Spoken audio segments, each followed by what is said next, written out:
what I want to do is I want to show you three things right off the bat here this morning. Three abstracts, if you will. Things that you've, well, probably never given a second of thought to in your entire life. We're going to look through a different lens this morning for a few minutes and discover some things about how this human species of ours works, what motivates people, what attracts people, the behaviors that attract people, and the things that repel people. It's very, very easy as businesses to, without thinking about it, to repel people, the people that we're trying to attract and make loyal. Oh, that's me. Okay. There's a picture of a motorcycle, and you're going to learn something from this motorcycle about loyalty. And it's a discovery that we made the hard way at a company that we took. Let's put it this way. We took a company whose name has been tattooed onto people's bodies since World War I. And we destroyed that business by making everything about our business focused on this, on product, glorification of product, because we believe that our product is beautiful and it's special, and people have strong emotional attachments to it. We believe that the product was the attractant, and we believe that the product was the source of all that loyalty. Let's learn something from this bike here. Let's learn something about human behavior, something that everyone and every business in the world can and should be tuned into. If you could change just one thing on this bike, and that's the motorcycle as it was manufactured in America. If you could change one thing on this motorcycle, I know what that one thing is.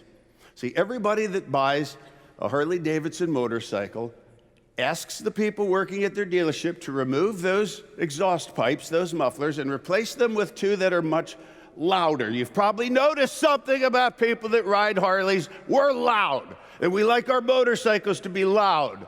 Why do you suppose we want our motorcycles to be loud? Everybody, oh, it's for safety. That makes them real safe.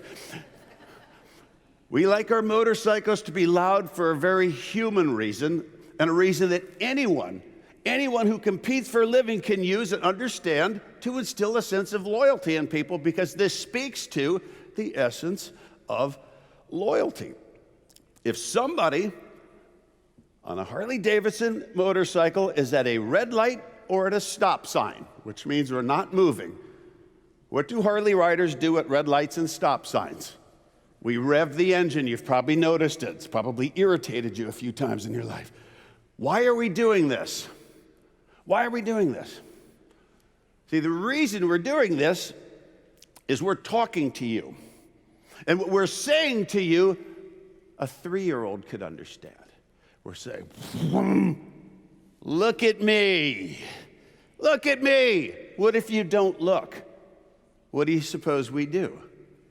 We crack it open. We're going to do it until you look. And trust me, you're going to look eventually, even if it's just for a second. We say, look at me. Look at me.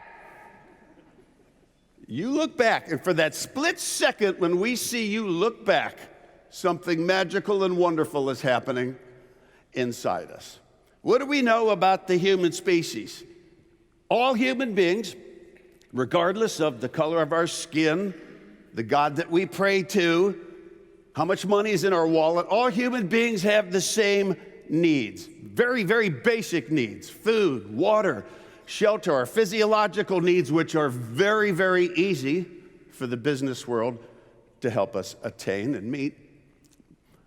Harder to meet than our physiological needs are our emotional needs. And you learned this probably by the time you were 10 years old, is all human beings need to be validated.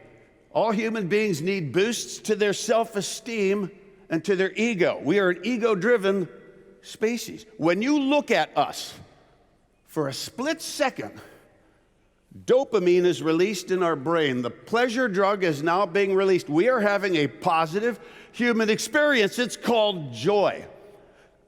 What do we do? He asks a room full of people in retail, what do we do to any source of joy in our lives?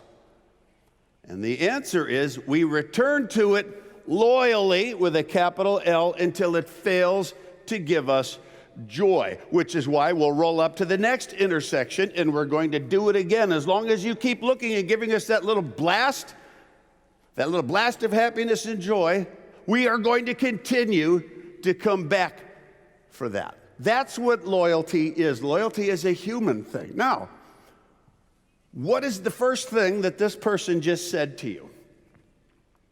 In 1/100th of a second, he delivered a very clear message to you, and that message that he delivered to you is not, I'm a Harley person, as obvious as that is. The first thing this person said to you that we all looked right past speaks to the essence of our species. The first thing that he said to you is, look at me. I did not cover my head with paint like this to make an artistic statement. I did it so that you will look at, notice, and react to me, the single most important human being in the universe. It is humanly impossible for any human being to not see himself or herself as the center of the universe. The essence of our being, the essence of our existence lies within every one of us. Every thought, every feeling that you will process over the course of your day today will be thought about, felt about, and experienced in terms of how it impacts you. We're all the same that way. We cannot be any other way than completely self-centered. That's the essence of humanity. Now, what do we do with this? What do we do with this? Why do you suppose Facebook exists? Why does social media exist? Facebook, Twitter, all social media essentially exist to prove and to take advantage of the failure of the human race. We are so desperate as a species for validation, especially now in 2019. We're so desperate for validation to have people react to us, to have an opportunity to talk about our favorite topic of discussion in the universe, which for all of us is the same. Every human being has the same favorite topic of discussion themselves. Remember, the center of the universe. We're so desperate for that we have to go to the fake digital world to get it.